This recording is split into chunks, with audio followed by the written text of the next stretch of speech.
আসসালামু আলাইকুম প্রিয় শিক্ষার্থীবৃন্দরা, আশা করি তোমরা সকলেই ভালো আছো। ক্লাসের শুরুতেই অর্জন কোচিং সেন্টারের পক্ষ থেকে জানাই আন্তরিক শুভেচ্ছা ও অভিনন্দন।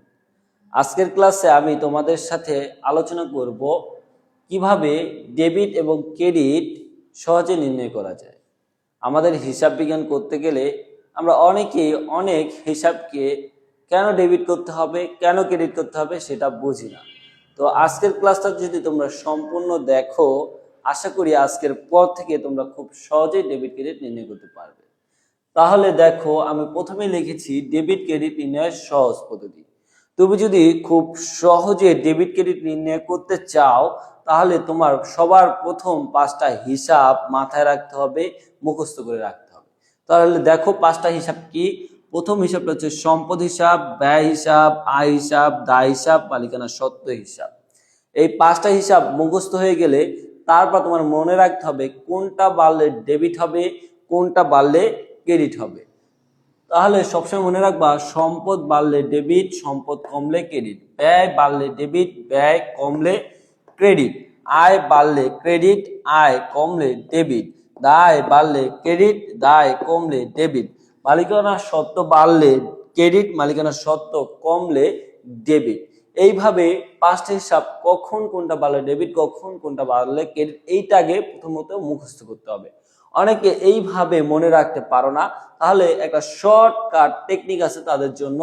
সেই শর্টকাট টেকনিকটা হচ্ছে, দেখো তুমি যদি এই সম্পদ আর ব্যয়ের দিকে খেয়াল করো, দেখো সম্পদ বাড়লে ডেবিট হচ্ছে, আবার ব্যয় বাড়লেও ডেবিট হচ্ছে। সম্পদ কমলে ক্রেডিট হচ্ছে, ব্যয় কমলেও ক্রেডিট হচ্ছে। মানে এই দুইজন এর মধ্যে একই নিয়ম। তাহলে তুমি এই দুইজনকে নিয়ে একটা শব্দ তৈরি করতে পারো। দেখো এই যে সম্পদ, এই সম্পদের প্রথমে কি আছে? দন্ত স। সেই দন্ত স নিবা। আর এই যে ব্যয়, ব্যয়ের প্রথমে কি আছে? ব। এই বটা নিবা। তাহলে এই যে স আর ব মিলে কি হয়? সব। একটা শব্দ হয়, সেটা হচ্ছে কি ভাইয়া? সব হয়। তাহলে তুমি খুব সহজে মনে রাখবা, এই সব যদি কখনো বৃদ্ধি পায় বা বাড়ে বা বাড়লে কি হবে ভাইয়া? বাড়লে ডেবিট হবে। বাড়লে কি হবে? ডেবিট। আবার এই সব যদি কমে বা কমলে কি হবে? ক্রেডিট হবে। ক্রেডিট। এই সব শব্দটা বাড়লে ডেবিট, সব শব্দটা কমলে ক্রেডিট। এই সব দ্বারাই কিন্তু আমি বুঝেছি সম্পদ আর ব্যয়। অর্থাৎ সম্পদ বাড়লে ডেবিট, ব্যয় বাড়লে ডেবিট। সম্পদ কমলে ক্রেডিট, ব্যয় কমলে ক্রেডিট। আবার যদি তুমি এই 3টার দিকে খেয়াল করো ভাইয়া, দেখো এখানে লেখা আছে আয় বাড়লে ক্রেডিট, আয় কমলে ডেবিট। আবার দায় বাড়লে ক্রেডিট, দায় কমলে ডেবিট। আবার মালিকানা সত্ত্ব বাড়লে ক্রেডিট, মালিকানা সত্ত্ব কমলে ডেবিট। অর্থাৎ এই যে 3টা হিসাব আছে, এই 3টা হিসাবও একই নিয়মের মধ্যে। তাহলে এই 3টা হিসাব থেকে তুমি একটা শব্দ তৈরি করতে পারো। কিভাবে? দেখো এখানে স্বরে আ নিবা প্রথমে, তারপরে এখান থেকে দ নিবা, এখান থেকে ম নিবা। তাহলে স্বরে আ দ ম কি হয়? আদম। এই শব্দটা তুমি সবসময় মনে রাখবা, আদম। স্বরে আ দ ম, আদম। এই আদম যদি কখনো বাড়ে, অর্থাৎ বাড়লে কি হবে? এই আদম বাড়লে সবসময় ডেবিট হবে। আবার এই আদম যদি কমে, অর্থাৎ কমলে সবসময় কি হবে? ক্রেডিট হবে। ক্রেডিট। অর্থাৎ তুমি জাস্ট 2টো ওয়ার্ড মনে রাখলে আজকের পর থেকে কোন হিসাবটা ডেবিট হবে, কোন হিসাবটা ক্রেডিট হবে, এটা খুব সহজেই মনে রাখতে পারবা। একটা হচ্ছে সব, আর একটা হচ্ছে আদম। সব বাড়লে ডেবিট, সব কমলে ক্রেডিট। অর্থাৎ সম্পদ বাড়লে ডেবিট, সম্পদ কমলে ক্রেডিট। ব্যয় বাড়লে ডেবিট, ব্যয় কমলে ক্রেডিট। আর একটা শব্দ আছে আদম। আদম বাড়লে হচ্ছে তোমার হচ্ছে ক্রেডিট। সরি, আদম যদি বাড়ে সেটা হচ্ছে ক্রেডিট। আদম বাড়লে ক্রেডিট, আর আদম কমলে কি হবে? ডেবিট। সরে আতে কি? আয়। আয় বাড়লে কি হবে? ক্রেডিট। আয় যদি কমে তাহলে সেটা হবে ডেবিট। দতে কি? দায়। দায় বাড়লে ক্রেডিট, দায় কমলে ডেবিট। আর মতে কি? মালিকানা সত্ত্ব। মালিকানা সত্ত্ব বাড়লে ক্রেডিট, মালিকানা সত্ত্ব কমলে ডেবিট। তাহলে দেখো, আমি যদি তোমাদেরকে 2-একটা উদাহরণ দেই, দেখো তাহলে এখানে যদি বলি 50,000 টাকার আসবাবপত্র ক্রয়। আসবাবপত্র ক্রয়। এই যে এটা একটা কি ভাইয়া? একটা লেনদেন। কোনো আর্থিক ঘটনাই হচ্ছে লেনদেন, আর যে লেনদেন প্রতিষ্ঠানে প্রভাব ফেলে সেটাই হচ্ছে, যে ঘটনা প্রতিষ্ঠানে প্রভাব ফেলে সেটাই হচ্ছে লেনদেন। তাহলে এটা একটা লেনদেন। আমরা যদি প্রথমে লেনদেন থেকে 2টা হিসাব বের করতে হয়, দেখো তো এখানে হিসাবটা আমরা কিভাবে বের করি। এখানে আসবাবপত্র ক্রয় করা হয়েছে, কি ক্রয় করা হয়েছে? আসবাবপত্র। আসবাবপত্র একটা সম্পদ, তাহলে কোনো সম্পদ ক্রয় করলে ওই সম্পদ নামে লিখতে হয়। তাহলে এই যে আসবাবপত্র ক্রয় করছে, তার জন্য আমরা প্রথমে আসবাবপত্র হিসাব দেখব। আসবাবপত্র হিসাব, এই যে আসবাবপত্র হিসাব লিখলাম। আরেকটা হিসাব আমাদের বের করতে হবে, কারণ আমরা জানি প্রতিটা লেনদেনে দুইটা পক্ষ থাকে বা দুইটা হিসাব থাকে।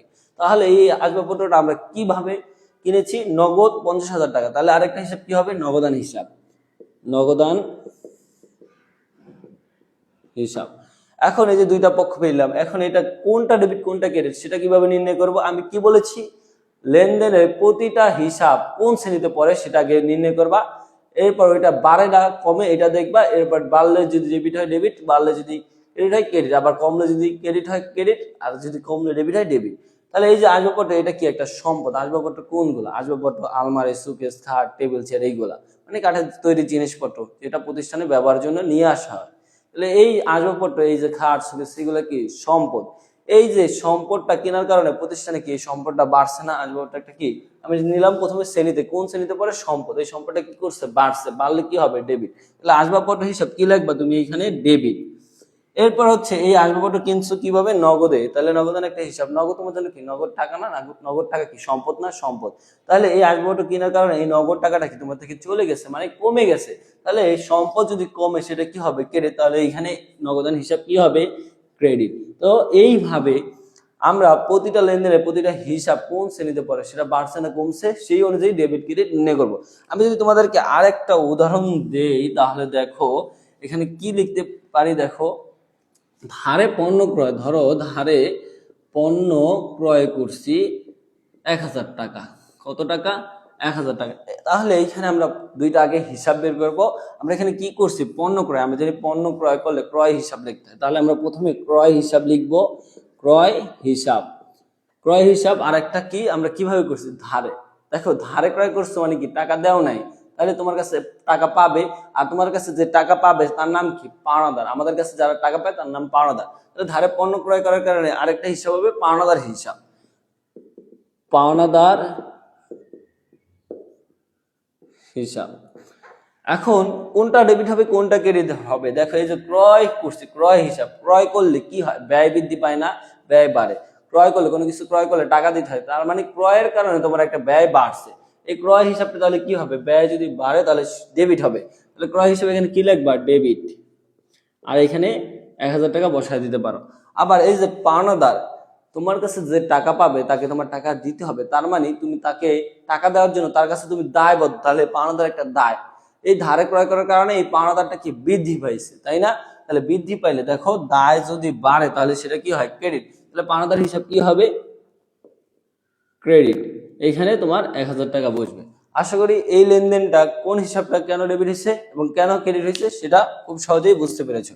এরপর আমি যদি বলি, এই যে ধারে পণ্য ক্রয় করছিলা, সেখান থেকে 500 টাকার পণ্য তোমার ফেরত দিতে হবে, মানে ক্রয় ফেরত 500 টাকা যদি হয়, তাহলে এটা ডেবিট ক্রেডিট কিভাবে নির্ণয় করবা? কোন হিসাবটা ডেবিট হবে কোন হিসাবটা ক্রেডিট হবে সেটা কিভাবে নির্ণয় করবা? ধরো 500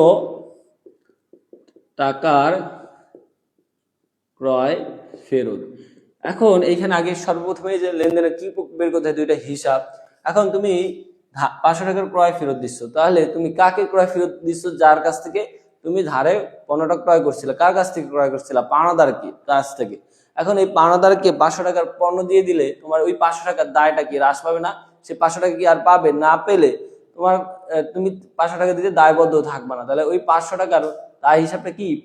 হ্রাস পাবে।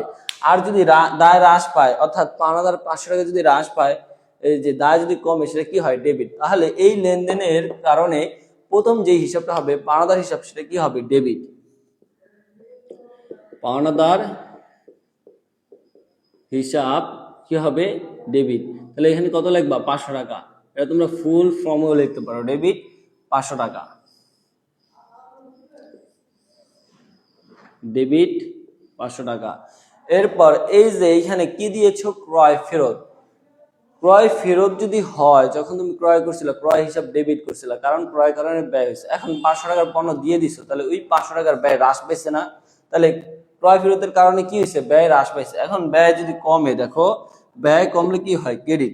তাহলে এখানে তোমার ক্রয় ফেরতের কারণে ব্যয় হ্রাস পেয়েছে, তাহলে এখানে হিসাবটা হবে ক্রয় ফেরত হিসাব, ক্রয় ফেরত হিসাব। আর এটা হবে ক্রেডিট, কেন? এটা ব্যয় হ্রাস করেছে, ঠিক আছে, এটা কি করেছে? ব্যয় হ্রাস করেছে, তার জন্য এটা কি হবে? ক্রেডিট। ঠিক আছে, আশা করি তোমরা এটাও বুঝতে পেরেছো। এইভাবে আমাদের প্রত্যেকটা লেনদেনের প্রথমে এরকম দুইটা হিসাব বের করতে হবে, হিসাব বের করে দেখতে হবে কোন হিসাব কোন শ্রেণীতে পড়ে।